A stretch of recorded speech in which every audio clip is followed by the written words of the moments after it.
ወወልድ ወመንፈስ ቅዱስ አሐዱ አምላክ አሜን።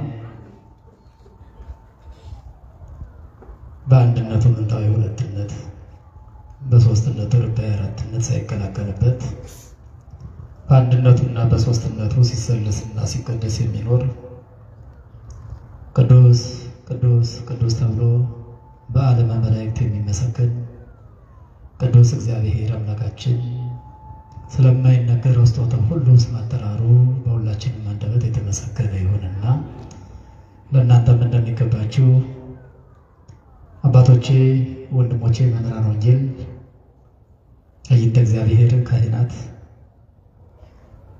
ላይካነ ምስጢር ዲያቆናት ዝማሬውን የዘመርክልን ዘማሪ ዲያቆን ሚክያስ በሀብቱ ተስባችሁ በረድኤቱ ቀርባችሁ በእግዚአብሔር ቤት ማምሸት ይሻለናል ብላችሁ በቃሉ ለመገሰጽና ለመታነጽ የመጣችሁ አባቶቼ፣ እናቶቼ፣ እህቶቼና ወንድሞቼ ሕፃናትም ጭምር ሁላችሁም በልዑል እግዚአብሔር ስም ሰላም ላችኋለሁ። እንደምን ዋላችሁ? እንደምን አላችሁ? እንደምን ሰነበታችሁ? እግዚአብሔር ይመስገን ብለን እንድናመሰግነው አንደበታችን ለምስጋና ያዘጋጀ ልዑለ ባሕርይ እግዚአብሔር አምላካችን አሁንም በድጋሚ ስሙ የተመሰገነ ይሁን። የመስቀሉ ስር ስጦታችን እውነተኛውን መና የተመገብንባት መሶበ ወርቃችን ወደ ገነት ወደ መንግሥተ ሰማያት የወጣንባት የወርቅ መሰላላችን እማምላክ ወላዲተ አምላክ ስሟ የተመሰገነ ይሁን። ጻድቃን ሰማዕታት እንዲሁም መላእክት በአማላጅነታቸው በተራዳይነታቸው እንዳይለዩን የመድኃኔዓለም ቅዱስ ፈቃዱ ይሁንልን። እንኳን ለእመቤታችን ለቅድስት ድንግል ማርያም ከግብፅ ወደ ኢየሩሳሌም ለመመለሷ ተመለሰች ብለን ላመሰገንበት ላከበርንበት ለጽዬ ፍጻሜ አደረሳችሁ አደረሰን።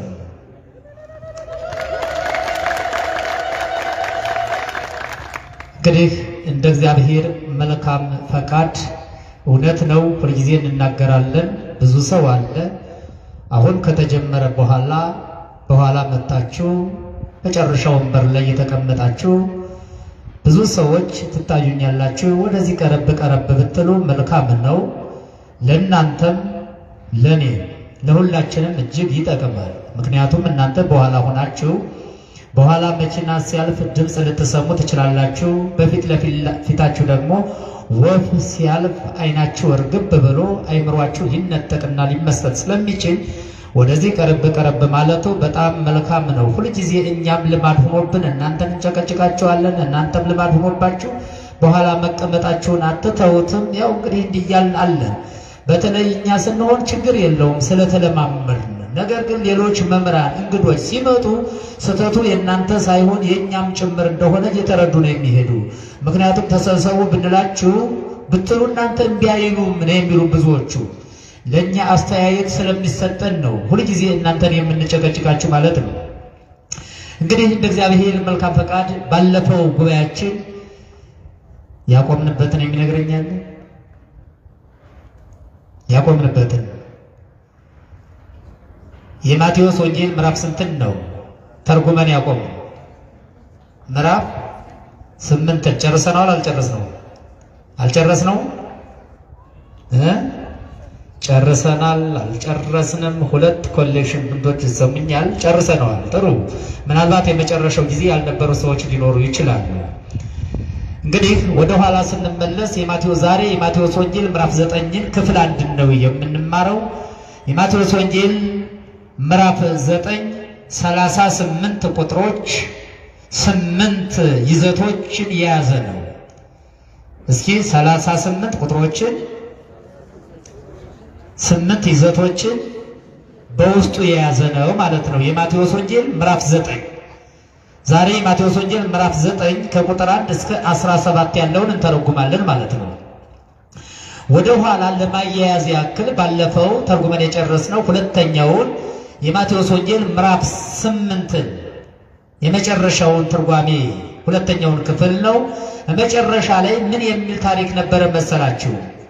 ሁለት አጋንንት ከመቃብር እንደወጡ ማለት ሁለት ሰዎች አጋንንት ያደሩባቸው ሰዎች ከመቃብር እንደወጡ በእነዚያ ሁለት ሰዎችም አንዳንድ ሺህ አጋንንት እንዳደሩባቸውና በመንገዱ ቁጭ ብለው የሚያልፈውን ሰው በድንጋይ እየወረወሩ ይመቱ እንደነበረ፣ ሰው ያሳድዱ ይደበድቡ እንደነበረ ገልጸናል። ክርስቶስ ሲመጣ ወደ ክርስቶስ ቀረቡ። እነዚያ ሰዎች በእነዚያ ሰዎች ያሉትን አጋንንት ክርስቶስ አስወጥቶ በሬዎች ላይ እንዲያድሩ ወይም ደግሞ በእነሱ ጥያቄ ከነዚህ ሰዎች ካስወጣህን በሬዎች እንድናድር ፍቀድልን፣ በኃይለው እንድናድር ፍቀድልን አሉት። አጋንንት ክርስቶስን በሬዎች እንዲያድሩ ፈቀደላቸው ይላል። እነዚህ እሪያዎች አጋንንት ያደሩባቸው እሪያዎች ደግሞ ገደል ወድቀው በኃይል ጠልቀው አለቁ ነው የሚል። እሪያዎችን ይጠብቁ የነበሩ እረኞች ከተማ ገብተው ሂደው በከተማው ላሉ ሰዎች ተናገሩ።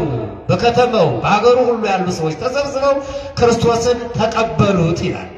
ሲቀበሉት ግን ምንድነው ያሉ? መልካም አቀባበል አልነበረም ክርስቶስን የተቀበሉት። ና በኔ ቤት እደር አይደለም፣ ና አስተምረን አይደለም፣ ና ፈውሰን አይደለም አልነበረም አቀባበላቸው። ሲቀበሉት እንዲህ ነው ያሉት፣ ወአስተብቅዕዎ ይልፍ ደወሎሙ ነው የሚል። ከደወላቸው ወይም ከሀገራቸው፣ ከከተማቸው፣ ከአካባቢያቸው ለቆ ይሄድ ዘንድ ክርስቶስን ለመኑት ነው የሚል። ምዕራፍ 8 መጨረሻው ላይ ከሀገራቸው ወጥቶ ይሄድ ዘንድ ለመኑት። ጌርጌሴኖን ውስጥ ነው ያሉት። ነገር ግን በጌርጌሴኖን እንዳይውል እንዳያደር ክርስቶስን እባክህ ከአካባቢያችን ለቀህ ውጣልን አሉት። ውጣልን አሉት። ለምንድን ነው ውጣልን ያሉት ከተባለ ባለፈው አይተነዋል። አንደኛው ሐሳባቸው ምንድን ነው ብትሉ አይሩን ገደል ገብተው ባህር ጠልቀው እንዲሞቱ ያደረገ አጋንንት ስላደሩባቸው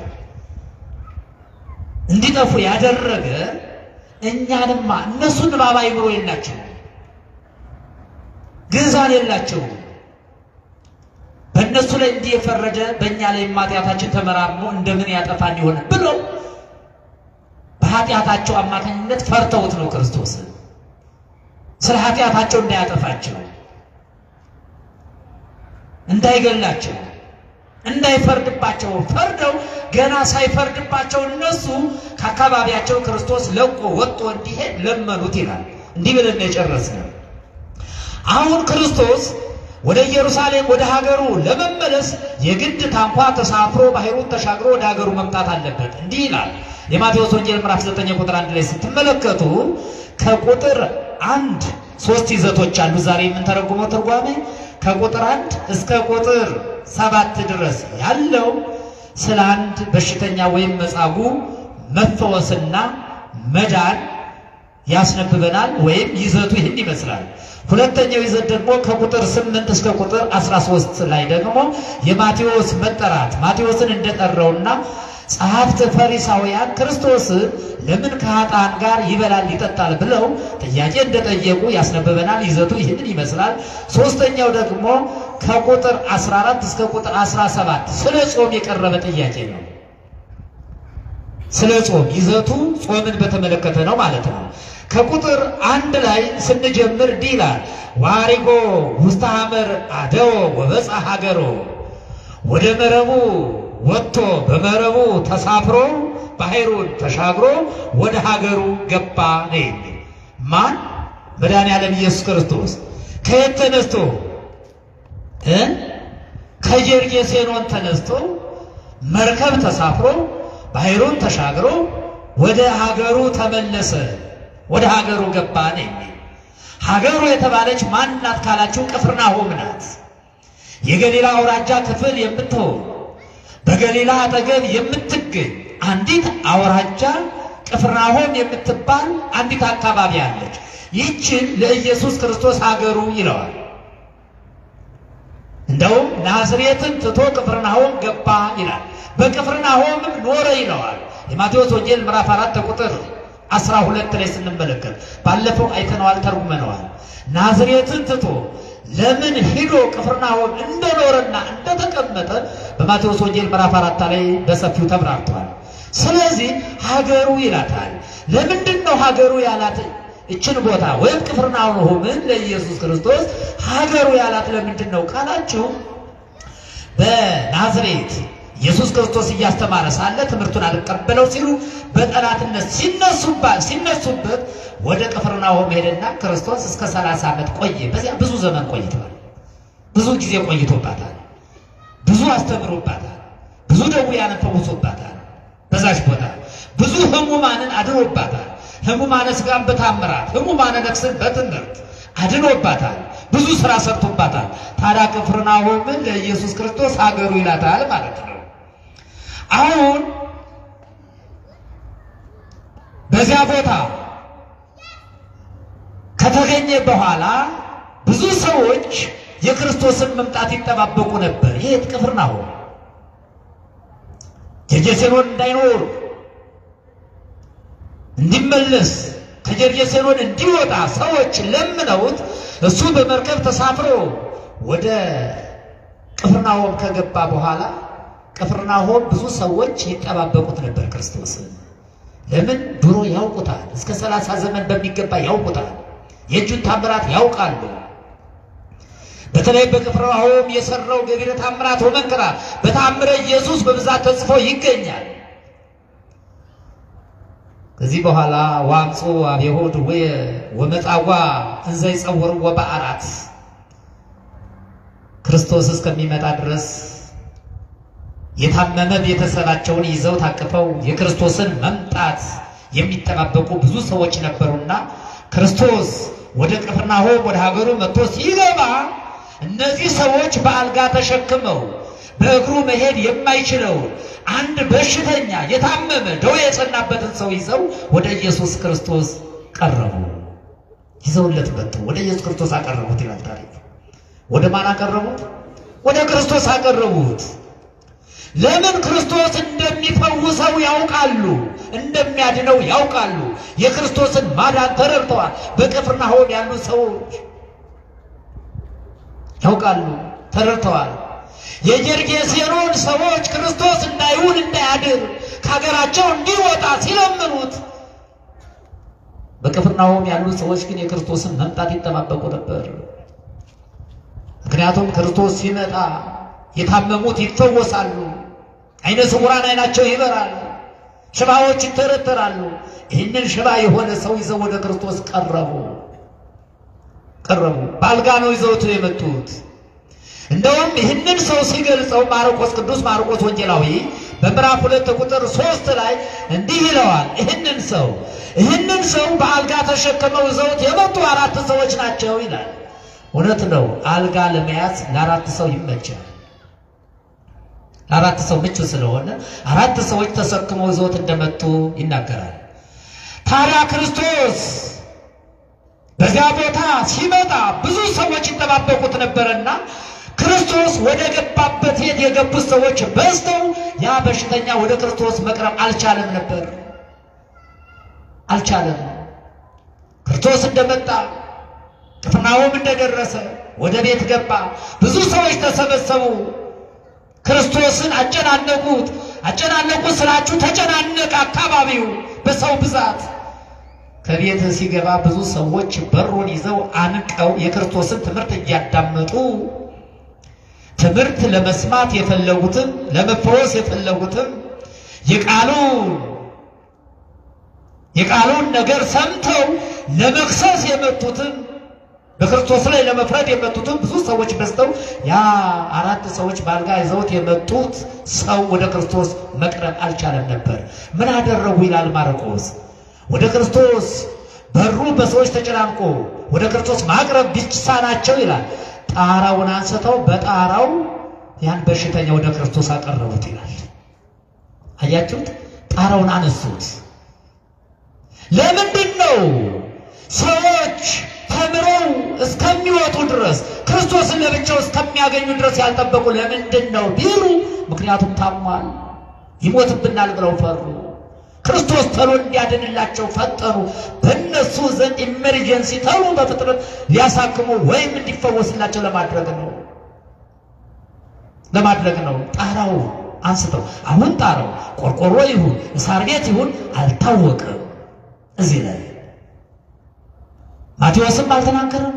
ማርቆስም ጣራውን አንስተው በጣራው ላይ ያንን በሽተኛ ወደ ታች ቁልቁል እንደወረዱት ነው የሚናገር ማርቆስ። ጣራው ምን እንደሆነ አይገልጽም። ማቴዎስ እንደውም በአልጋ ይዘውት እንደመጡ እንጂ ስንት ሰዎች ይዘውት እንደመጡም አልገለጸም። ማርቆስም ገልጾታል።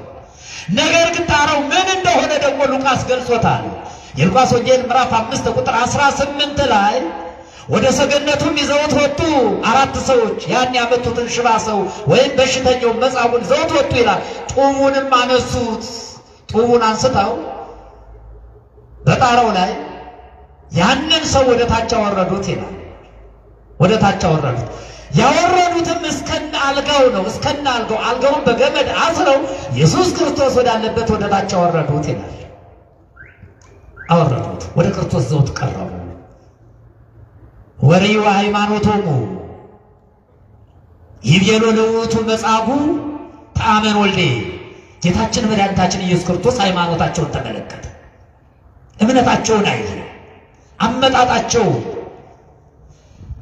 ከመጣጣቸው የተነሳ ደግሞ ያ ሰው እንዳይሞት ፈጥነው ለዚያ ሰው ድነት ይገባዋል ብለው ወንድማቸውን በአልጋ ተሸክመው በጣራው ላይ ወጥተው ጣራውን አንስተው ወደ ክርስቶስ ከክርስቶስ ጋር እንዴት እንዳገናኙት ተመልከቱ። የከፈሉትን መስዋዕትነት፣ ወንድማቸውን ለማዳን የከፈሉትን መስዋዕትነት ተመልከቱት። አያችሁት? ለምን ከዚያ በፊት ለፍተዋል፣ ደክመዋል። ወንድማቸውን ወደ ተለያየ ቦታ ወስደውታል፣ ወደ ተለያየ ሕክምና አድርሰውታል። ነገር ግን ፈውስ አላገኘም፣ ድነትም አላገኘም። ያለ ክርስቶስ የሚያድነው ማንም እንደሌለ ሊያድነውም እንደማይችል ተገንዝበዋል። እዘውት ወረዱ። ክርስቶስም አየው። የእሱም ብቻም አይደለም የእነሱንም እምነታቸውን ተመለከተላቸው። ምናቸውን ተመለከተ? ምናቸውን ንገሩኝ እንጂ። እምነታቸውን ተመለከተላቸው፣ አየ። ወርዮ ሃይማኖቶሙ ይቤሎ ለውእቱ መጻጉዕ ተአመን ወልዴ ታድገ ለከ ኃጢአትከ። የእነሱን እምነታቸውን ተመለከተ። እንደምንም ክርስቶስን ማግኘት አለበት፣ ክርስቶስ ቢያየው ይፈውሰዋል፣ ያድነዋል ብለው አመኑ። እስቲ ቆይ አላሉ፣ አልተዘናጉም፣ አልሰነፉም፣ ወረፋም አልጠበቁ። ቶሎ እንዲያድንላቸው ያንን ሰው ጣራውን ቀደው ወደ ታች ነው የወረዱት በገመድ። ክርስቶስም እንዲህ አለው፣ ተአመን ወልዴ፣ ልጄ ሆይ ጽና፣ ታድገ ለከ ኃጢአትከ፣ ኃጢአትህን ተሰርዮልሃል አለው። በዚያ ጊዜ ያ ሽባ የነበረ በአልጋ የመጣ 4 ሰው ተሸክሞት የመጣ ያ በሽተኛ ወዲያውኑ ከተኛበት አልጋ ላይ አፈፍ ብሎ ቆመ፣ ጸንቶ ቆመ። እግዚአብሔር የተመሰገነ ይሁን። አያችሁት ወገኖቼ? 4 ሰው ተሸክሞት መጥቶ በአልጋ መጥቶ ልጄ ሆይ ጽና ብሎ ሲናገር መድኃኔዓለም ኢየሱስ ክርስቶስ ወዲያውኑ ክርስቶስ ቃል ሲናገር አፈፍ ብሎ ተነስቶ ቆመ። የሚገርማችሁ ነገር ይህን ቃል የሰሙ ኃጢአትህ ተሰርዮልሃል የሚለው ቃል የሰሙ ሰዎች ደግሞ ተናደዱ፣ ተበሳጩ። ወሰሚዖሙ ጸሐፍት ወፈሪሳውያን ይቤሉ ዝንቱሰ ይጸርፍ። ጸሐፍትና ፈሪሳውያን ሰምተው፣ አያችሁት? ብዙ ሰዎች ለትምህርቱ ይመጡ የነበሩት የክርስቶስን ትምህርት ሰምተው ለመለወጥ ሳይሆን ክርስቶስ ምን ይናገራል፣ ብዙ ሕዝብ ይከተለዋል፣ ምን እያለ ይሆን እያሉ ከመንግስት ጋር ለማጋጨትም ለነገር ሥራ እንደ ደድነት ብዙ ሰዎች ይመጡ ነበር። ምን እያለ ነው? እንደውም ከክሶቹ መካከል እኮ አንዱ ሕዝብ ይሰበስባል፣ ያሳምጻል፣ ለመንግስት ግብር እንዳይከፍል ሕዝቡን ያነሳሳል ብለው እኮ ክርስቶስን ከሰውታል። አንዱ ክስ እኮ ይሄ ነው። አሁን ክርስቶስ ያንን ሰው ተነስ ዳን ሲለው ያ ሰው ሲነሳ ይደገፍ የነበረ ሰው፣ በሰው ጫንቃ ላይ የመጣ ሰው ተነስቶ ሲቆ ጸንቶ ሲቆ በርትቶ ሲቆ ደስ ይላቸው ነበር እንጂ መናደድ አልነበረባቸው። ጸሐፍትና ፈሪሳውያን እንዲህ አሉ፣ ምን ነው ይህስ ይሳደባል አሉ ክርስቶስ። ምን ይላል? ይሳደባል አሉ። ሁለት ነገሮችን ነው። በአንዱ ነገር አልተበሳጩም። በልጁ መነሳት መዳን ሳይበሳጩ ታድገ ለከ ኃጢአትከ የምትለዋ ቃል ግን አናደደቻቸው። ኃጢአት ተሰርዮልሃል።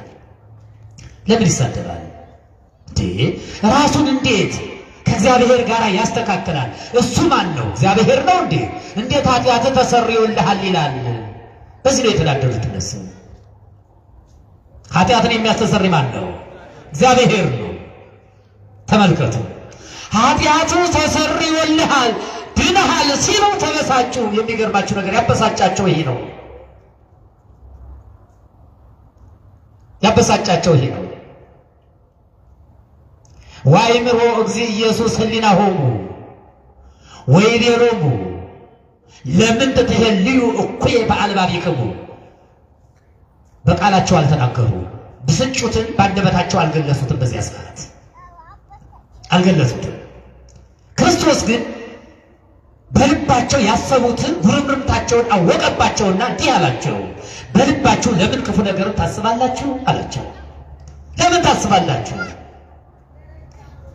ምንድነው እንድታስቡ የሚያደርጋችሁ አላቸው። ምን ትቀልል እምቢለ ከሀድገ ለከ ኃጢአትከ ወእምቢለ ተንስ ወንሳራተከ ወወርጌተከ።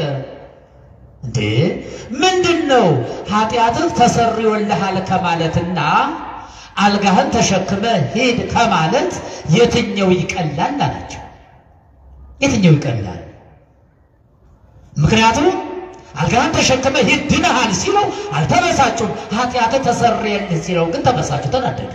የትኛው ይቀላል አላቸው። አሁን ክርስቶስ ኃጢአትህ ተሰርየልህና አልጋህን ተሸክመ ሂድ የሚለው በእነሱ ዘንድ እያበላለጥላቸው ነው። እስኪ የትኛው ይበልጣል እናንተ ገምቱ እስኪ። የተናደዳችሁ ኃጢአትህ ተሰርየልህ ስል ነው። ነገር ግን አልጋህን ተሸክመ ሂድ ጽና ድነሃል ስለው አልተናደዳችሁም። ፈውሱ ሳያናድዳችሁ የኃጢአቱ መሰረይ ለምንድን ነው ያናድዳችሁ? የትኛው ይበልጣል አላቸው። የትኛው ይበልጣል እናንተ እስኪ ልጠይቃችሁ። ኃጢአት ከማስተስረይና የታመመ ሰው ከመፈወስ የትኛው ይበልጣል? የትኛው ድብልቅልቅ ያሉ ድምፆች ነው የሚሰሙ። የታመመ ሰው መፈወስ ነው የሚበልጠው ወይስ ኃጢአት ማስተስረይ ነው የሚበልጠው? ኃጢአት ማስተስረይ ይበልጣል። አሁን ክርስቶስ ገለበጠባቸው። የትኛው ይበልጣል አላቸው። ለምን መሰላችሁ እንዲህ አላቸው? ድውይ ከመፈወስ ኃጢአት ማስተስረይ የሚያንስ ሆኖ አይደለም። ኃጢአት ከማስተስረይ ድውይ መፈወስ የሚበልጥ ሆኖ አይደለም። ነገር ግን አንድ ነገር የሚያሳምን የሚያስረዳ የሚታይ ነገር ነው፣ የማይታይ ነገር ነው። የሚታይ ነገር ነው አይደል? አሁን በሽተኛው ሽባ የነበረው ሰው በርትቶ ድኖ ታይቷል አይደል? ታይቷል። እንደገና ደግሞ ኃጢአቱ ተሰረየልህ ሲባል ለአንድ ሰው ኃጢአቱ ተነስቶት ሲለየው ይታያል አይታይም? አይታይም። አሁን ክርስቶስ ምን ለመጠቀም መስሏችሁ ነው ይህን ቃል የተናገራቸው? ምክንያቱም እስካሁን ድረስ ያልተፈወሰ እስካሁን ድረስ ያልዳነ ባለመድኃኒቶች ያላዳኑት ያልፈወሱት በሽተኛ ሲፈወስ በዓይናችሁ አይታችኋል። ምስክሮች ናችሁ። ምስክሮች ናችሁ። ስለ መዳኑ መመስከር ትችላላችሁ። ስለዚህ ለእናንተ የሚበልጠው የትኛው ነው? ድውዩ ተፈውሶ ማየት ነው። ኃጢአት ተሰረየልህ ብለህ ግን አታዩትም፣ አታውቁትም። ምንድነው ያናደዳችሁ? ሲድን አይታችሁት የለ። ለምንድን ነው ይህንን በሽተኛ በቃሉ የፈወሰ ያዳነ ኃጢአቱንም ማስተስረይ ይችላል ብላችሁ ለምን አላመናችሁ? እየገሰጻችሁን አያችሁት? የሚታየውን የማታምኑ ከሆነ የማይታየውንማ ለምን ታምናላችሁ? ለምን በማይታየው ነገር ታንጎራጉራላችሁ? ለእናንተ የሚበልጠው እኮ የሚታየው ነገር ነበር። በሚታየው ነገር ሳታንጎራጉሩ በማይታየው በማታውቁት ነገር ለምን ታንጎራጉራላችሁ እያላቸው እያችሁት ስለዚህ ሰዎች ሊያድኑት የማይችሉትን ነገር አድርጌያለሁ፣ አድኜዋለሁ፣ ፈውሼዋለሁ። እዚያ በፊት ሰዎች አድኑም ያድናሉ። ነቢያት አድነዋል አላዳኑ? አድነዋል አይደል? አድነዋል። ብዙ ባለመድኃኒቶችም ነበሩ፣ አቃቤ ሥራ የሚባሉ ቅጠል እየበጠሱ ቁስል እያፈረጡ የጎረበ እየላጡ የሚፈውሱ የሚያድኑ ብዙ ሰዎችም ነበሩ። ነገር ግን የክርስቶስ ማዳን ከነዚህ ለየት ያለ ነው። ምክንያቱም አምላክነቱንም ሊያስረዳ የሚችል ምንድነው? ታመን ወልዴ ልጄ ሆይ ጽና ሲለው ወደ ሆኖ አፈፍ ብሎ ነው የተነሳ። ምክንያቱም ከነዚያ ሰዎች ማዳን የተለየ ነው። እነዚያ ሰዎች ቢያድኑም እንኳን ከዚህ ቀን ጀምሮ እስከዚህ ቀን ድረስ ልትድን ትችላለህ፣ ይህን ብላ፣ ይህን አትብላ፣ ይህን ቅመስ፣ ይህን አትቅመስ፣ በዚህኛው ጎን ተኛ፣ በዚህኛው ጎን አትተኛ ይላሉ። ክርስቶስ ግን ይህን አልተጠቀመም። እነዚያ ሰዎች ካዳኑ በኋላ ይሄ ይገባናል፣ የተኛህበት አልጋው አንተ ተነስተህ ስትሄድ አልጋው ለእኛ ይገባናል፣ የጠጣህበት ዋንጫው ለእኛ ይገባናል፣ የተኛበት ምንጣፉ የለበስከው ልብሱ ብርድ ልብሱ ለእኛ ይገባናል ይላሉ በዘመኑ የነበሩት ሰዎች። ክርስቶስ ግን ይህንም አላለም። ከቃሉ ጋር ናችሁ? እግዚአብሔር ከሁላችን ጋር ይሁን። ተነስ አለው። እነዚህ ሰዎች ተናደዱ። ከዚህ በኋላ የትኛው ይበልጣል ካላቸው በኋላ ወንዝ ይቤሎ ለውእቱ መጻጉዕ ተንስ ንሣ አራተከ አለው። ወሁር ቤተከ፣ ያንን በሽተኛ በል አሁን አልጋህን ተሸከምና ተነስተ ወደ ቤት ሄዳል። ወተንሶ ንሣ አራቶ ወሆረ ቤቱ፣ አልጋውን ተነስቶ ተሸክሞ ወደ ቤቱ ሄደ። ተሸክሞ ወደ ቤቱ ሄደ። ተመልከቱ። ማን ነበር ያመጣው? ስንት ሰዎች? 4 ሰዎች ተሸክመው ይዞት መጡ። 4 ሰዎች ተሸክመው ይዞት መጡ። ሲመለስስ ተሸክመው ያመጡበትን አልጋ እሱ ተሸክመው ወደ የት ሄደ? ወደ ቤቱ ፈጣሪውን እያመሰገነ ተመልሶ ሄደ። በዚያ ሰዓት ብዙ ሰዎች ነበሩ፣ ቤቱን ያጨናነቁ፣ በሩን የዘጉ፣ ወደ ክርስቶስ አላስቀርብ ያሉ ብዙ ሰዎች ነበሩ። ወሬዮሙ ሕዝብ አንከሩ ወአይኮትዎ ለእግዚአብሔር ዘወሀበ ስልጣነ ዘከመዝ ለሰብ። እነዚህ ሰዎችም አይተው አደነቁ። ምን ብለው? ዘወሀበ ስልጣነ ዘከመዝ ለሰብ፣ ለሰው ልጅ እንዲህ ያለ ስልጣንን የሰጠ እግዚአብሔር የተመሰገነ ይሁን ብለው እግዚአብሔር አምላክን አመሰገኑ። ለማን? ለሰው ልጅ ምንን የሰጠ? ሰይጣንን የሰጠ ብለው አመሰገኑ። ለሰው ልጅ 2 አይነት ሰዎች ነበር ምስጋና ሲሰጡ የነበሩት። አንደኛ ያላመኑ ሰዎች። ማንን ያላመኑ? ክርስቶስ መሆኑን ያላመኑ፣ ወልደ አብ ወልደ ማርያም መሆኑን ያላመኑ፣ ትንቢት የተነገረለት ሱባኤ የተቆጠረለት መሆኑን ያላመኑ ሰዎች ነበሩ። ሁለተኛ ደግሞ ወልደ እግዚአብሔር መሆኑን ያመኑ ሰዎች ነበሩ ምስጋና ሲሰጡ የነበሩት። ስለዚህ ወልደ እግዚአብሔር መሆኑን ያላመኑ ሰዎች ለሰው ልጅ እንዲህ ያለ ስልጣንን የሰጠ ከነቢያት አንዱ እንዲህ ያለ ነቢይ ያስነሳልን እግዚአብሔር ሆይ ተመስገን ብለው አመሰገኑ። እንዲህ ያለ ነቢይ ያስነሳልን አሉት። አያችሁት? ነቢይ ነው የመሰላቸው። ምን አይነት ነቢይ? ጥሩ ነቢይ፣ ታላቅ ነቢይ፣ ሁሉን ማድረግ የሚችል እግዚአብሔር ከእሱ ጋር የሆነ እሱም ከእግዚአብሔር ጋር የሆነ በቃሉ መፈወስ የሚችል ነቢይ እግዚአብሔር አስነሳልን ብለው እግዚአብሔርን አመሰገኑ እንጂ ወልደ አምላክ ወልደ ማርያም አልመሰላቸውም። እውነት ነው። ለብዙ ጊዜ ክርስቶስ በሚያስተምርበት ሰዓት እኮ ሰዎች ማን እንደሚሉት ለመግለጽ ራሱ ተናግሯል። በማቴዎስ ወንጌል ምዕራፍ 6 ቁጥር 16 ቁጥር 15 ላይ ቂሳርያ ላይ እንዲህ አላቸው ሐዋርያትን፣ መነ ይብልወሰን ለወልደ እጓለ እመሕያው፣ ወልደ እጓለ እመሕያው ክርስቶስን ሰው ማን ይለዋል ብሎ ጠይቋል አይደል? ምን ነበር የመስለው ሐዋርያት? ሕዝቡ ማን ይለኛል ብሎ ሲጠይቃቸው ምንድን ነበር ያሉ? ሙሴ ይሉሃል፣ ኤልያስ ይሉሃል፣ ከነቢያት አንዱ ነው ይሉሃል እያሉ ነበር መልስ የመሰጡት።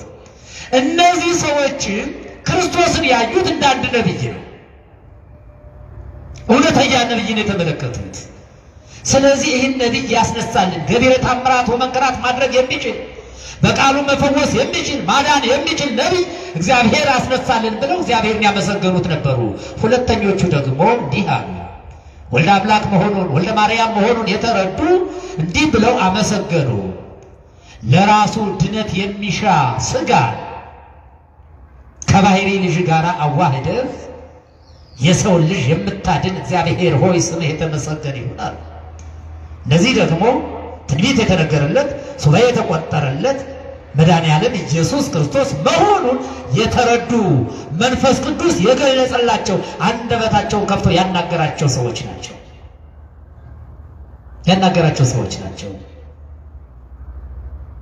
በዚህ መንገድ እነዚህ ሰዎች በዚህ የታመመ ሰው መዳን ደስተኞች ሆነው ሲያመሰግኑ፣ እነዚያኞቹ ደግሞ ክርስቶስ ለምን ይሳደባል? ለምን ሰው ይፈውሳል? ብለው ማጉረምረም ጀመሩ። አንደኛው ይዘት ይህንን ይመስላል። ክርስቶስ ወደ ቅፍርናሆም ወደ ሀገሩ ገባ። የታመመ ሰው ወደ እርሱ አመጡለት። ወደ እርሱ ሲያቀርቡለት ሃይማኖታቸውን ተመልክቶ ያን ሰው ተነስ፣ ዳን፣ ጽና አለው። ሰዎች አጉረመረሙ። ሰዎችም ሲያጉረመረሙበት ምን አሉ? ምን አለ መድኃኔዓለም ኢየሱስ ክርስቶስ? ለምን በልቡናችሁ ክፉ ነገር ታስባላችሁ አላቸው። አያችሁ፣ ክፉ ነገር ለምን ምቀኛ ትሆናላችሁ? ለምን ክፉዎች ትሆናላችሁ? ለምን ያልተነገረ ያልተባለ ነገር ታስባላችሁ ብሎ ክርስቶስ ገስጿቸዋል። ሌሎቹ ደግሞ ክርስቶስን አመስግነውታል። መድኃኔዓለም ኢየሱስ ክርስቶስን እያመሰገን እንድንኖር ለሁላችንም ይፍቀድልን። ይህ የተተረጎመው ከማቴዎስ ወንጌል ምዕራፍ 9 ከቁጥር 1 እስከ 7 ቁጥር ያለው ነው። አሁን ከቁጥር 8 ጀምሮ እስከ 13 ያለውን ደግሞ እንመለከታለን። ወአሊፎ እግዚ ኢየሱስ ወርእዮ እግዚ ኢየሱስ ርየ ነው። ወአሊፎ እግዚ ኢየሱስ ርየ እምየ ብእሴ እንዘ የነብር ውስተ ምጽባህ ዘስሙ ማቴዎስ ይላል። ክርስቶስ ይህንን ሰው ከፈወሰው በኋላ ተነስቶ ሲሄድ አንድ ሰው ግብር ከሚያስገብርበት ቦታ ላይ ተቀምጦ ተመለከተ። እሱም ማቴዎስ ይባላል። ማን አልኳችሁ? የሌዊ ልጅ ማለትም የእልፍዮስ ልጅ ሌዊ ይባል የነበረው ማቴዎስን ተመለከተው፣ አገኘው ይላል። ቀራጭ ነው። በሚያስቀርጥበት ቦታ ተቀምጦ ነው ያገኘው። ወይቤሎ ጊዜ ኢየሱስ ትሎኒ መድኃኔዓለም ኢየሱስ ክርስቶስን ና ተከተለኝ አለ ማቴዎስን። የማቴዎስ መጠራት እዚህ ላይ ነው የሚገኘው። ማቴዎስ ብሎ ስሙን አውጥቶለታል። ማቴዎስ ከመባሉ በፊት ሌዊ ይባል ነበር። ሌዊ ማለት ምርጥ ማለት ነው። ካህናት አባቶቻችንን በዘመነ ኦሪት ሌዋውያን ይባላሉ። ምርጦች፣ እግዚአብሔር የመረጣቸው ለአገልግሎት የተመረጡ ማለት ነው። ሌዊም ምርጥ ይባላል። ለምን እንደተመረጠ እናየዋለን። ሌዊ ይባላል የቀደመ ስሙ። በማስቀረጫው ወይም ደግሞ ግብር በሚያስገበርበት ቦታ ተቀምጦ ነው ክርስቶስ ያገኘው። እያስገበረ አይደለም፣ ተቀምጦ ዝም ብሎ አገኘው። ስራ ፈቶ ነው ያገኘው። ማቴዎስ ተከተለኝ አለ። አሁን መድኃኔዓለም ኢየሱስ ክርስቶስ ማቴዎስን ግብር እየተቀበለ አግኝቶት፣ ገንዘብ እየሰበሰበ ወርቅ እየሰበሰበ አግኝቶት ና ተከተለኝ ብሎ አስከትሎት ቢሆን ኑሮ በክርስቶስ ላይ ምን አይነት አመፅ ይነሳ ነበር መሰላቸው? እንዳለ ለመንግስት የተሰበሰበውን ግብር ሰብስቦ ምን አደረገው? ዘርፎ ሄደ። ዘርፎ ተደይሉ ነበር። ነገር ግን ግብር በሚያስገብርበት ሰዓት ሳይሆን ከቀረጥ ነፃ በሆነበት ሰዓት ማቴዎስ ቁጭ ብሎ በነበረበት ሰዓት ና ተከተለኝ አለው። ወተንሥኦ ተሎ ቅዱስ ማቴዎስም ተነስቶ ተከተለው።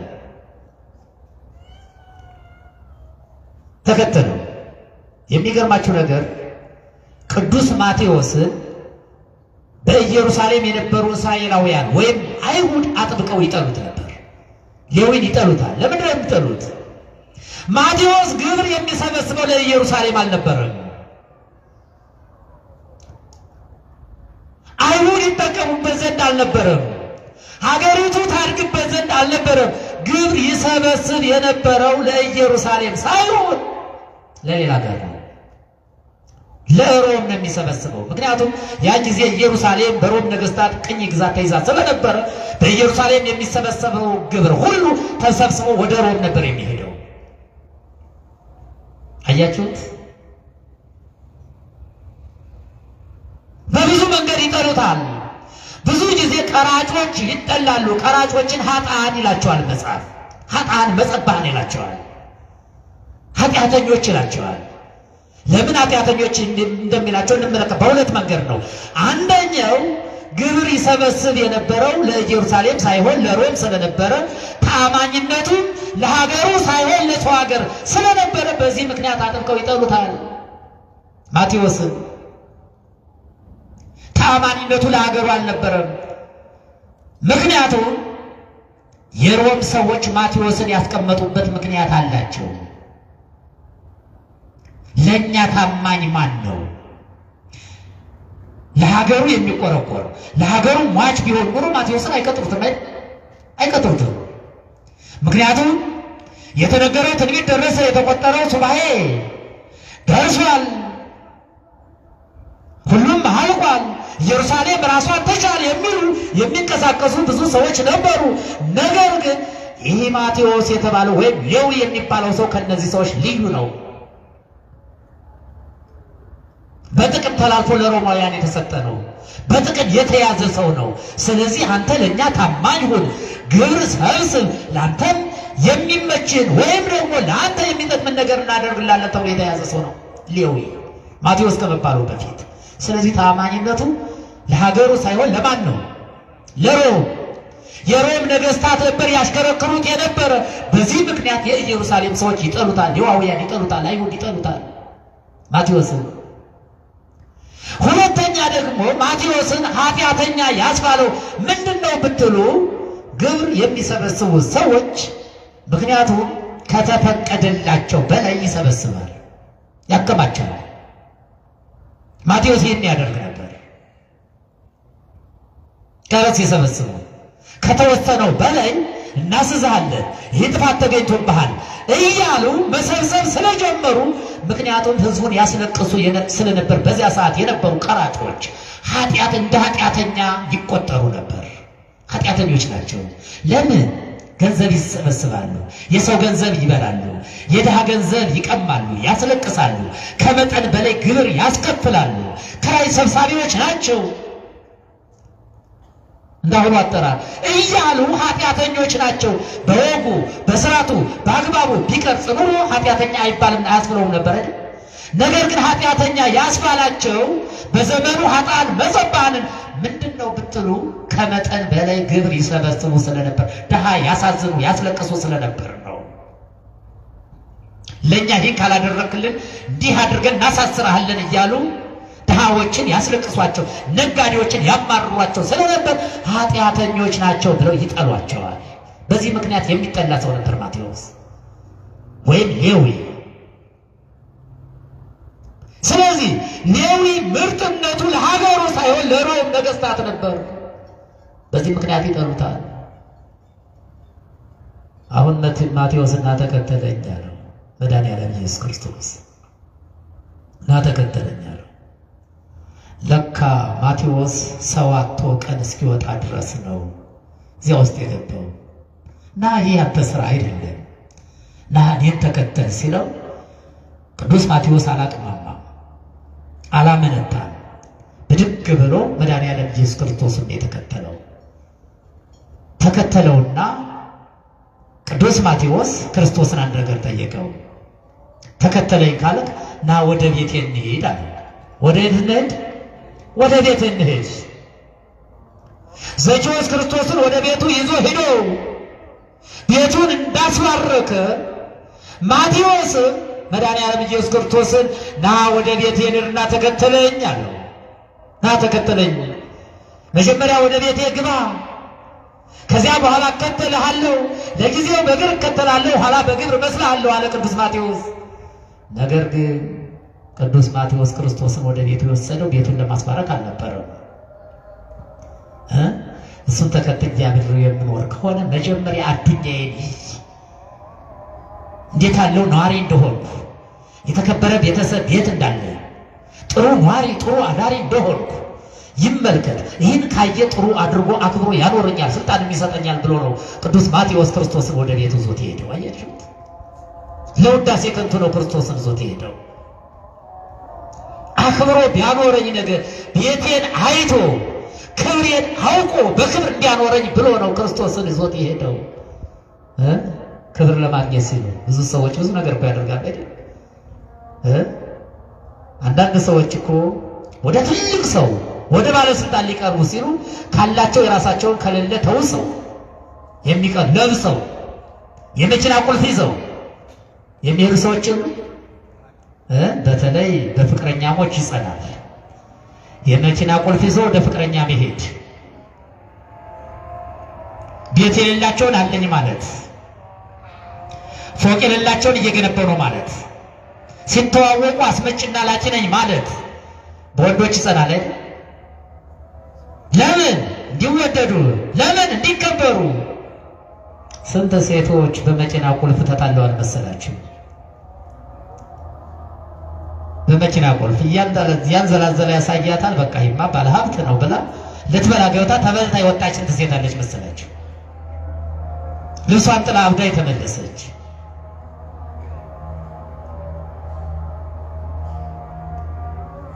እኔ አንድ የማውቀው ሰው ነበርና ሲተዋወቃት አስመጭና ላኪ ነኝ ብሎ ነው የተዋወቃት። ሲተዋወቃት መንገድ ላይ ሲተዋወቁ ራሱ ነው የሚነግረኝ። እና ስልክ ይደዋወላሉ፣ ይገናኛሉ። ክረምት ላይ በሽም ክረምት የሚሰራው ታውቁታላችሁ። ክረምት ፒያሳ ላይ ቆም ያለ ብዙ ጥላዥ ጥሏ እንዳታመልጣችሁ ዝናብ እንዳይመታችሁ እያልኩ ስለፈልግ ፊት ለፊት መጣና ግጥም አለቻለ። የሚገርማችሁ ነገር አስመጭና ላችሁ መቼ አስመጥተው ነው ይንጥላ አለችኛል። ስንት ሰው ለማታለል ሲል ተዋርዷል መሰላችሁ? ስንቶች ሴቶች እንበላለን ብለው ተበልተው ቀርተዋል መሰላችሁ? አሁን ቅዱስ ማቴዎስ እንዲያከብረኝ ብሎ ነው እንጂ ክርስቶስን ወደ ቤቱ የወሰደው ቤቱን ለማስባረክ አይደለም። ቤቱን ለማስባረክ አይደለም። ቅዱስ ማቴዎስ ወደ ቤቱ ይዞት ገባ። ማዕድ አቀረበ። ወንዘ ይረፍቅ ውስተ ቤት ናሁ መጹ ጸሐፍት ወፈሪሳውያን ወረፈቁ ምስሌሁ ወአርዳኢሁ። መድኃኔዓለም ኢየሱስ ክርስቶስ ከቤት ተቀምጦ ሳለ የሚገርማችሁ ነገር የማቴዎስ ጓደኞች ቀራጮች መጡ። ኃጥአን መጸባን የሚባሉት ጓደኞቹንም ጠራቸው። ለምን እንዲህ ያለ ሰው ከቤቴ ገብቷል ለማለት። አሁንም ውዳሴ ከንቱ ስጦ ፈልጎ ነው። እንዲህ ያለ ሰው እኮ ከኔ ቤት ገብቷል እንዴ! አቡነ ገሌ ጳጳሱ እኮ እኔ ቤት ይመጣሉ የሚል ሰው እንደው ሳይመጡ እኮ ነው። አንዳንዱ እንዴ እገሌ ባለስልጣኑ እኮ ትናንትና እሱ ጋር ነበርኩ፣ ምሳ በለው፣ ቁርስ በላን የሚሉ ሰዎች እኮ አሉ። ለምን እንዲህ ሰዎችማ ይተዋወቃሉ፣ ባለስልጣን ቤተሰብ አላቸው የሚሉ ሰዎች እንዲሏቸው እንዲያከብሯቸው። እገሌ ጋር እገናኛለሁ፣ እገሌ ጋር ተዋወቃለሁ፣ እሱ ጋር ሻይ ጠጣን፣ ምሳ በላን፣ አብረን ነበርን እያሉ ጓደኞቻቸው ዘንድ ክብር ለማግኘት የሚፈልጉ ብዙ ሰዎች አሉ። ማቴዎስ የፈለገው ይህን ነው። ክርስቶስን ወደ ቤቱ ሲገባ ብዙ ኃጥአንና መጸባን ሰብስቦ ጠራቸው። ኑ ወደ ቤቴ ትልቅ እንግዳ ይዤ ገብቻለሁ አላቸው። መጡ። ክርስቶስን ብሎ ሲገባ የክርስቶስ ደቀ መዛሙርት ጋር አብረው የተከተሉ ጸሐፍትና ፈሪሳውያን አሉ። ማዕዱ ቀረበ። ምግብ እየተበላ ነው። ወርእዮሙ ጸሐፍት ወፈሪሳውያን ይቤልዎሙ ለአርዳኢሁ ለምን ትበልዕ ሊቅክሙ ምስለ ኃጥአን ወመጸብሐን። የሚገርማችሁ ነገር ደግሞ እነሱ ኃጢአተኞች እነሱ በደለኞች ሆነው ለምንድን ነው ከኃጢአተኞች ጋር መምህራችሁ የሚበላ ብለው ደቀ መዛሙርቱን ጠየቋቸው። አሙት። አብረው በልተው ከምግቡ ተሳትፈው ከክርስቶስ ጋር ተቀምጠው እንዲህ ዘወር አሉና ወደ ደቀ መዛሙርቱ ለምንድን ነው መምህራቸው ደቀ መዛሙርት ኃጢአተኞች ጋር የሚበላ? ለምንድን ነው ከኃጥአን ጋር አብሮ ቁጭ ብሎ የሚበላ የሚል ጥያቄ ጠየቁ። የሚገርማቸው ነገር ክርስቶስ ሰማቸው። ወሰሚዮ እግዚእ ኢየሱስ ሕሙማን ይፈቅድዎ ለዐቃቤ ሥራይ ወአኮ ጥዑያን። ክርስቶስ ሰማና እንዲህ አላቸው፣ ግድ የለም በሽተኞች ባለመድኃኒቱን ይፈልጉታል አላቸው። እቺ ቃል የተነገረችው በጸሐፍት በፈሪሳውያን ጥያቄ ነው። ለምን ክርስቶስ ከኃጢአተኞች ጋር በላ? ለምን ከነሱ ጋር ጠጣ? ለምን ከኃጢአተኛው ቤት ከማቴዎስ ከሌዊ ቤት ከቀራጩ ቤት ገባ ብለው ይህን ጥያቄ ሲጠይቁ ክርስቶስ ምን አለ? ሕሙማን ይፈቅድዎ ለዐቃቤ ሥራይ። ባለመድኃኒቶች ማለትም በሽተኞች ባለመድኃኒቱን ምን ይሉታል? ይፈልጉታል። ወአቆጥውያን ጤነኞችን ያይደሉ ጤነኞች ሳይሆኑ በሽተኞች ይፈልጉታል አላቸው። ይፈልጉታል። አስተውሉ ወገኖች፣ ክርስቶስ የመጣ ለማን ነው? ክርስቶስ የመጣ ለማን ነው? ኃጢአትን ከስሯ ነቅሎ ለመጣል፣ ኃጢአተኞችን ነፃ ለማውጣት፣ የሰው ልጅ ለማዳን የክርስቶስ አመጣጡ ይሄ ነው። እኔ በዓለሙ አንድ ጻድቅ ኑሮ እሱን ልጠራ አልመጣሁም። እስመ ይመጻእኩ እጸውዕ ጻድቃነ አላ ኃጥአነ ለንስሐ። ጻድቃንን ልጠራ አልመጣሁም።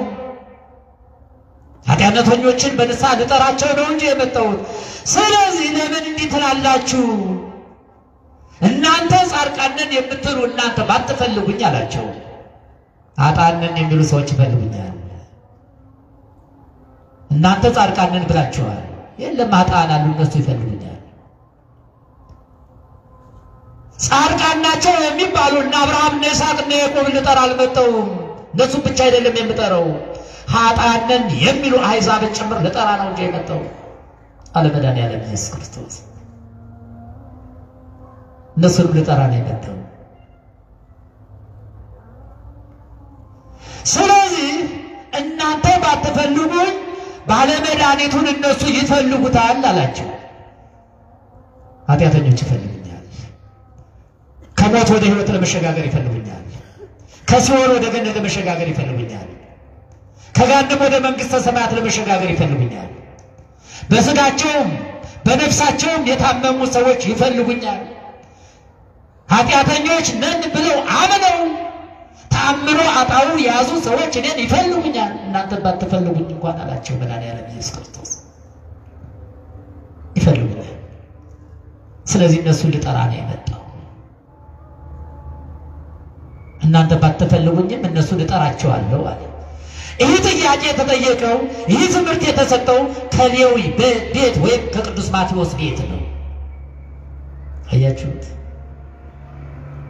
አስተውሉ ወገኖቼ። ሰዎች የቃሉን ትምህርት ሰምተው የእጁን ታምራት አይተው በክርስቶስ አምነው የመንግስቱ ወራሾች መሆን ሲገባቸው ማንጎራጎር ጀመሩ። ወደ ክርስቶስም ቀርበው እንጉርጉሮ ጀመሩ። አስተውሉ። ወደ እግዚአብሔር ቤት መጥቶ የሚያንጎራጉር ሰው የለም አለ። የሚያንጎራጉር አለ። በማን? በክርስቶስ ላይ። ለእኔ ምን አድርገህልኝ ነው? ለእኔ ምን አድርጎልኝ ነው? ለነገሌ እንጂ ብሎ እግዚአብሔር ፊት አንጎራጉሮ የሚሄድ ሰው አለ። እግዚአብሔርን በማግኘት ፈንታ እግዚአብሔርን አጥቶ የሚሄድ ሰው አለ። ወደ እግዚአብሔር በመቅረብ ፈንታ ከእግዚአብሔር የሚርቅ ሰው አለ። በመግፋት ፈንታ የሚወጣ ሰው አለ።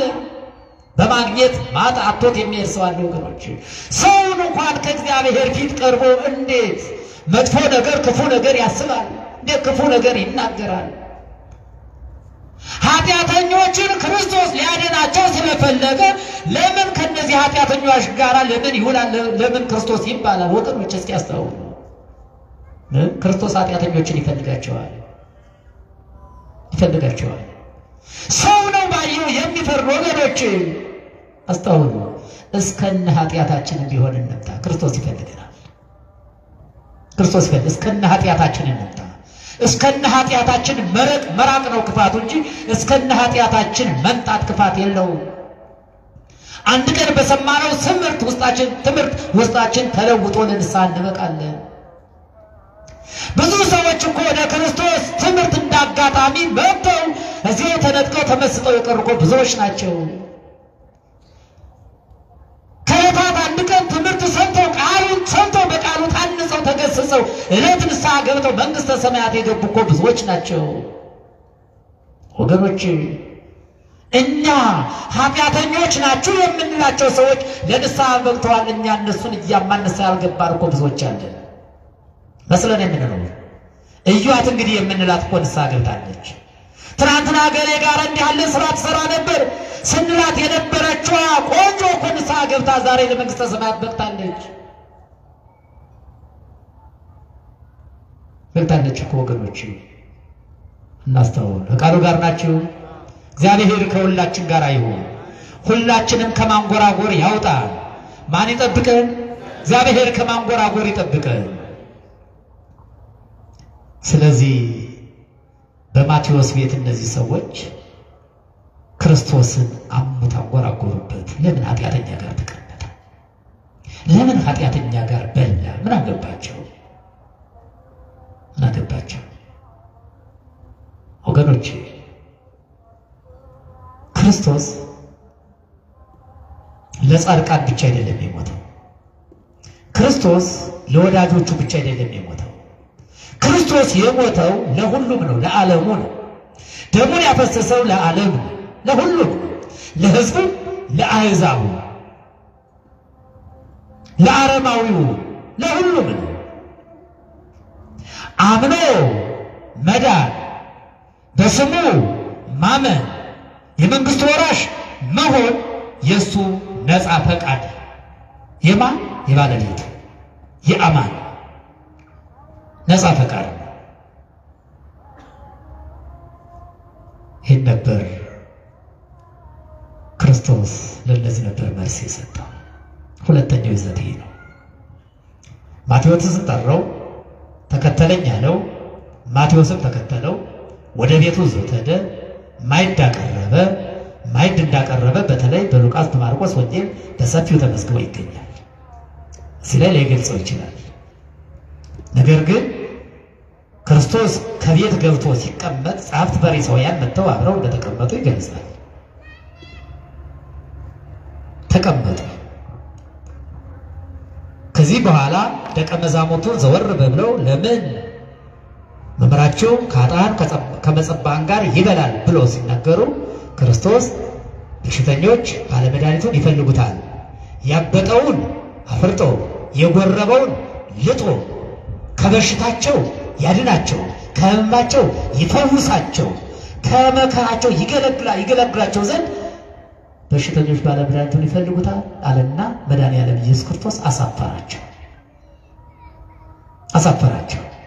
እንደውም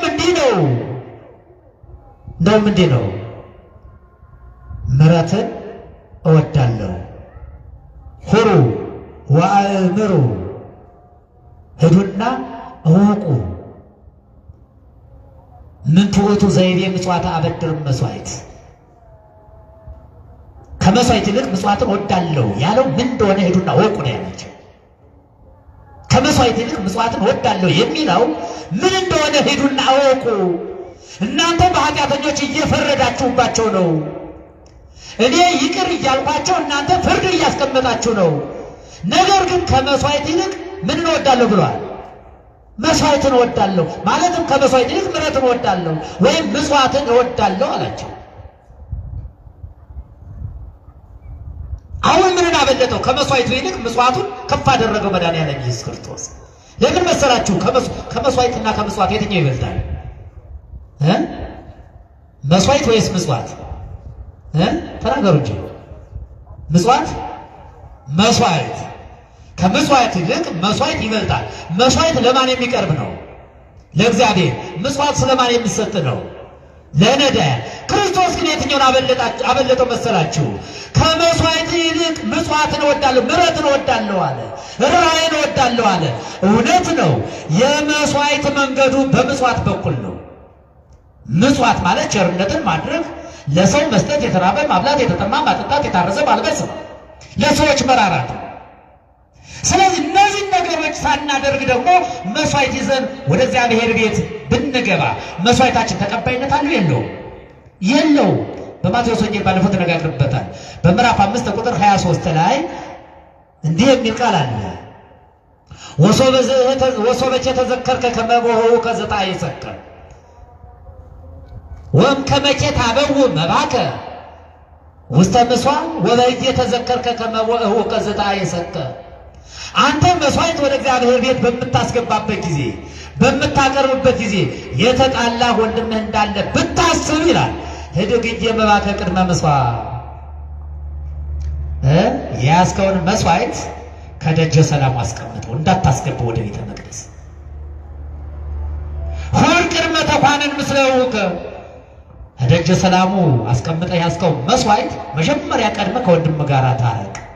ወእምዝ ገቢያ ከአብ መባከ እዚያ በኋላ ተመልሰ ያንን መስዋዕት ለእግዚአብሔር አስገባ ነው የሚል አያችሁት። መጀመሪያ ምንን አስቀደመ?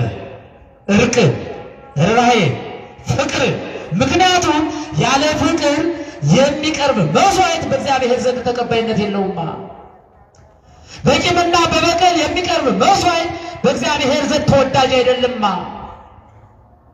ስለዚህ ከመስዋዕት ይልቅ መስዋዕትን ወዳለው ያለው ሄዱና እወቁ አላቸው። እንዲህ አድርጎ አሰናበታቸው መድኃኒዓለም ኢየሱስ ክርስቶስ።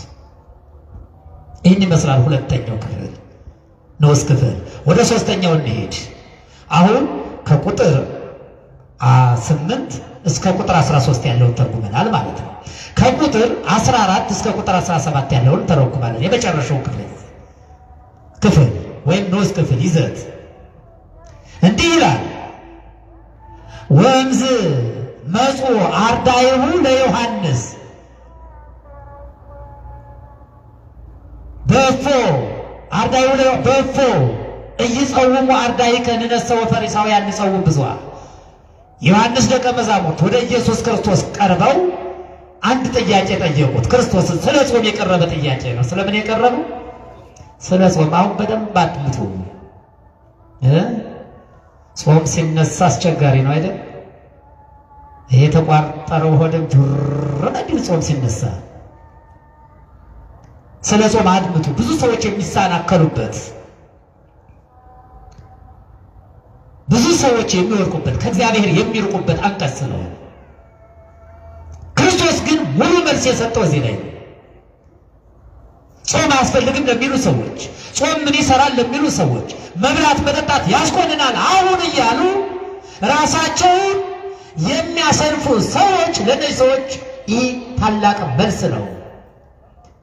አሁን የዮሐንስ ደቀ መዛሙርት ቀርበው ክርስቶስን ምን አሉት?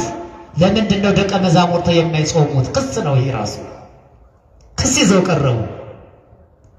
ለምን አይጾሙም ደቀ መዛሙርት? ንነሰው ፈሪሳውያን ይጸውሙ ብዙኃ።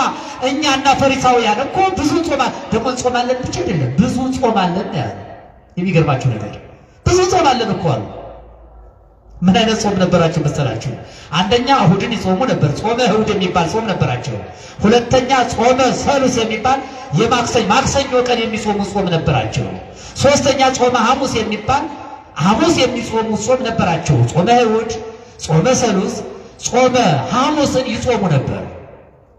ታዲያ ይህን ጾም ሲጾሙ አላዩአቸውምና ባለመጾማቸው የኢየሱስ ክርስቶስን ደቀ መዛሙርት የዮሐንስ ደቀ መዛሙርት ከሰዋቸው ወደ ኢየሱስ ክርስቶስ አቀረቧቸው። ለምን አይጾሙም አሉ። የሚገርማችሁ ነገር ግን ይህ ሐሳብ የዮሐንስ ደቀ መዛሙርት ሐሳብ አይደለም። ሐሳቡ የማን ነው? የጸሐፍት የፈሪሳውያን ሐሳብ ነው። ምክንያቱም በዚያ ሲመቱ ለምን ከኃጢአተኞች ጋር ይበላል በሚለው ጥያቄያቸው ጆሮአቸውን ሲያዝዛቸው አፋቸውን ሲዘጋቸው እነሱ ዳግም ለመጠየቅ ሲከብዳቸው ወደ ዮሐንስ ደቀ መዛሙርት ቀርበው ለምንድን ነው እኛና እናንተ እኮ አያቸዋት ብዙ ጾማለን፣ ለምንድን ነው ግን ደቀ መዛሙርቱ የክርስቶስ የማይጾሙት ብለው እንዲጠይቁ ያሳሰቧቸው ጸሐፍት ፈሪሳውያን ናቸው።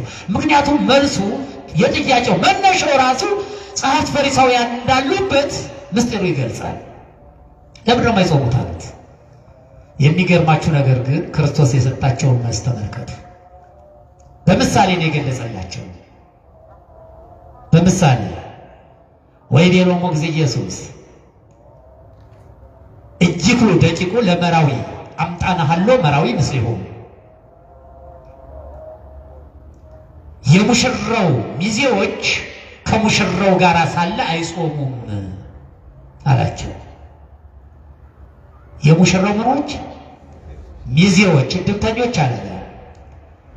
የሙሽራው ሚዜዎች ከማን ጋር ሳላይ ጾሙ? ከሙሽራው ጋር ሳላይ ጾሙ አላቸው። አሁን የተጠየቀ ስለ ጾም ነው። ነገር ግን ወደ የት አመጣው? ወደ ሙሽራውና ወደ ሚዜዎቹ አመጣው። እችን ይዘው ብዙ ሰዎች ዛሬ ጊዜ እች ቃል እስከ ዛሬ ድረስ ብዙ ሰዎችን እያሰናከለች ትገኛለች። ብዙ ሰዎች እየወደቁባት ይገኛሉ። ብዙ ሰዎች ሰርገኞች ሰርጋቸውን በሚያደርጉበት ሰዓት ሚዜዎቹ አይ ከሙሽራ ጋር ያለው እኮ አይጾም ተብሏል እያሉ ይበላሉ። በጾም ጊዜ እንደው ሚዜ ለመሆን ወጣቶች ይጣላሉ አሉ። ለምን ሲባል ማክሰኞ ከሆነ ሰርጉ ረቡዕ ለመብላት፣ ሐሙስ ከሆነ ሰርጉ ዓርብ ለመብላት። ስለዚህ እኔ ሚዜ አልሆንኩ እኔ ሚዜ ለምን አልሆንም እያሉ ይጣላሉ ይባላል። የከተማውን አላውቅም፣ የገጠሩን ነው ይጣሉበታል። ለምን ይችን ቃል እያነበቡ ሚዜዎቹ ከሙሽራው ጋር ሳለ አይጾሙም ብሏል ኢየሱስ ክርስቶስ፣ ስለዚህ መጾም የለባቸውም እያሉ የሚበሉ ሚዜዎች አሉ። ሙሽራው ሚዜዎችን ያደፋፍራቸዋል። ነገር ግን ይህ አልነበረም። ይህን ቃል ለምን ተጠቀመው? ለምን ምሳሌ አድርጎ አመጣው ብትሉ መድኃኔዓለም ኢየሱስ ክርስቶስ በሚያስተምርበት ሰዓት የአይሁድ ባህላቸው ነው፣ ሕጋቸው ነው። ምክንያቱም አንድ ሙሽራ ሚዜ ሆኖ ለሙሽራው ሚዜ ሆኖ አብሮ የሚውል የሚያደር ከሆነ ሙሽራው እንዲበላ ስለተፈቀደለት ሙሽሮችም ማለት ሚዜዎችም አብረው ይበሉ ነበር በዘመናቸው። ስለዚህ የእናንተ ሙሽራውን የሚያጅቡ ሚዜዎች እንኳን እያላቸው ነው። አሁን ለምን ደቀ መዛሙርቱ አይጾሙም አይነት ጥያቄው? የእናንተ ሚዜዎች እንኳን ከሙሽራው ጋር ሲሆኑ አይጾሙም። ስለዚህ ሐዋርያትም የኔ ደቀ መዛሙርትም ሙሽራው እኔ ስለሆንኩኝ እነሱዎቹ ደግሞ የሚዜዎቹ ምሳሌዎቹ ስለሆኑ ከኔ ጋር ሆነው አይጾሙም አላቸው። ነገር ግን አይጾሙም ብሎ አልዘጋውም። ይመጽእ መዋዕል አመ ይነሥእዎ ለመራዊ ውእተ አሚረ ይጾሙ። ነገር ግን ሙሽራው ከነሱ የሚለይበት ሰዓት ይመጣል አላቸው። ምን ይመጣል? ሙሽራው ከነሱ የሚለይበት ሰዓት ይመጣል። ውእተ አሚረ ይጾሙ፣ ያን ጊዜ ይጾማሉ አላቸው። መቼ? ኢየሱስ ክርስቶስ ምን የሚልበት ሰዓት ይመጣል? ከነሱ የሚለዩበት ሰዓት ይመጣል። መቼ? በዕለተ ስቅለት ከነሱ ተለይተዋል። ያን ጊዜ ይጾማሉ አለ። የመጀመሪያው ሐዋርያት የጾሙት ክርስቶስ ከነሱ በተለየበት ሰዓት ጾም የጀመሩት በዕለተ ዓርብ ነው። ሐሙስ እንደበሉ ሐዋርያት እህል የቀመሱት ክርስቶስ ከተነሳ በኋላ እሁድ ነው። 2 ቀን አክተነዋል። 2 ቀን ጾመዋል። አክፍሎቱ ከሐዋርያት ተያይዞ የመጣ ነው። የተጀመረ ያን ጊዜ ነው። እነሱ ያከፈሉት 2 ቀን ነው። እኛ ደግሞ ደካሞች ስለሆን 1 ቀን እናከፍላለን። ያን ጊዜ ይጾማሉ ብሎ ነበር ክርስቶስ። ያን ጊዜ ጾሙ። ሁለተኛ ደግሞ መቼ ጾሙ ብትሉ ወውእተ አሚረ ይጾሙ፣ ያን ጊዜ ይጾማሉ። ክርስቶስ ከነሱ በሚለይበት ሰዓት ሙሽራው ከነሱ ሲለይ ሚዜዎቹ እንደሚጾሙ ሁሉ እኔም ከነሱ በሚለይበት ሰዓት እነሱ ይጾማሉ። መቼ? እኔ ሳርግ እነሱ ከ10 ቀን በኋላ መንፈስ ቅዱስን ተቀብለው ይጾማሉ እያለቸው። እንደውም እንዲህ አላቸው። ሌላ ምሳሌ መሰለላቸው። ከሙሽሮች ቀጥሎ ደግሞ እንዲህ አለ። ወአልቦ ዘይጠቅም ግምደ ደርጋ ውስተ ስጠተ ልብስ ብሉይ፣ ወአልቦ ዘይጠቅም ግምደ ደርጋ ልብስ ውስተ ስጠተ ልብስ ብሉይ። አዲስ እራፊ ባሮጌ ልብስ ላይ የሚጥፍ ሰው የለም አላቸው። አዲስ እራፊ ማለት አዲስ ጨርቅ ንጹህ ጨርቅ ባሮጌ ልብስ ላይ የሚጥፍ የለም። እስመ ውእቱ ይትማላ ሕያው፣ እስመ ውእቱ እርሱም ይቀደዳል፣ እሶት ይወርዳል። ወያብዮ ለስጠቱ፣ ምክንያቱም ቀዳዳውንም ያሰፋዋል አላቸው። ምሳሌ መስሎ ሲነግራቸው አዲስ ቁራጭ ባሮጌ ልብስ ላይ ስትሰፉት የትኛው ይቀደዳል? አሮጌ ይቀደዳል፣ አዲሱ ልብስ ይቀራል። አሮጌ እየተቀደደ ያልቃል፣ አዲሱ ልብስ ይቀራል። ስለዚህ ባሮጌ ልብስ ላይ አዲሱን የሚሰፋ የለም። እንዲህ ቢያደርግ አዲሱ ልብስ አዲሱ ቁራጭ አሮጌውን ይዞት ይወርዳል፣ ቀዳዳውም ይሰፋል አላቸው። ወአልቦ ዘይወዲ ወይነ አዲሰ ውስተ ዝቅ ብሉይ ጉሽ ጠጅ ጉሽ ወይን በአሮጌ አቅማዳ ወይም ደግሞ በአሮጌ እንስራ የሚሾም የሚያደርግ ሰውም የለም አላቸው። ምክንያቱም ጉሽ ወይን ወይም ጉሽ ጠጅ በአሮጌ አቅማዳ ወይም በአሮጌ እንስራ ቢያደርጉበት ይላል ወይኑ ይትካው ወይኑ ይፈሳል፣ እንስራውም ይሰበራል፣ አቅማዳ ከሆነ አቅማዳውም ይቀደዳል አላቸው። ስለዚህ እንደዚሁም ሁሉ አለ በመንፈስ ቅዱስ ባልታደሰ ሰውነት ሐዋርያትን ጾሙ ቢሏቸው ሰውነታቸውም ይጎዳል፣ ጾሙም ይቀራል እያላቸው ነው። ወደ ምስጢሩ ስንገባ በአሮጌ አቅማዳ አዲስ ጉሽ የወይን ጠጅ ቢያደርጉ ወይኑም እንደሚደፋ አቅማዳውም እንደሚቀደድ ሁሉ እነሱ በመንፈስ ቅዱስ ባልታደሰ ሰውነት ጾሙ ቢሏቸው ጾሙም ይቀራል፣ ሰውነታቸውም ይጎዳል እያላቸው ይጎዳል። ስለዚህ አሮጌ አቅማዳ፣ አሮጌ እንስራ፣ አሮጌ ልብስ የተባለ የሐዋርያት ሰውነት ነው። ምክንያቱም የአሮጌው አቅማዳ ወይኑም ቢያደርጉበት ይደፋዋል፣ እንስራውም ይሰበራል፣ አሮጌው ልብስም ይቀደዳል፣ አዲሱም ብቻውን ይቀራል። አዲስ ልብስ፣ አዲስ እንስራ፣ አዲስ አቅማዳ የተባለ ደግሞ ጾም ነው። አሮጌ አሮጌ የተባለ የመጣው የሐዋርያት ሰውነት ነው። አሮጌው አዲሱን መያዝ መቀበል እንደማይችለው ሁሉ የእነሱ ሰውነት በመንፈስ ቅዱስ ባልተማወቀ በመንፈስ ቅዱስ ባልታደሰ ሰውነት ጾሙ ቢሏቸው ጾሙም ይቀራል፣ ሰውነታቸው ምን ይላል? ይጎዳል። ስለዚህ እኔ ከነሱ ጋር ሳለው መጾም አይችሉም። እኔ ስለያቸው መንፈስ ቅዱስ ይመጣል፣ ያጸናቸዋል፣ ያበረታቸዋል፣ ያጠነክራቸዋል፣ ኃይል ይሆናቸዋል። ያን ጊዜ ይጾማሉ ሲላቸው ነው መድኃኒዓለም ኢየሱስ ክርስቶስ እንዲህ አለ። ዝቅ ብሎ በአዲስ እንስራ አዲስ ወይን ቢያስቀምጡ፣ በአዲስ አቅማዳ አዲስ ጉሽ ጠጅ ቢያስቀምጡ አለ ወክልኤሆሙ ይታቀቡ በበይናቲሆሙ፣ ሁሉም እርስ በርሳቸው ይጠባበቃሉ። ወይኑ እንስራውን ይጠብቀዋል፣ እንስራውም ወይኑን ይጠብቀዋል፣ ይደጋገፋሉ። የወይኑ ፍላሎት እንፋሎት እንስራውን አይሰብረውም። ለምን? አዲስ ነው፣ ጠንካራ ነው፣ አልተጎዳም፣ አልተበላም።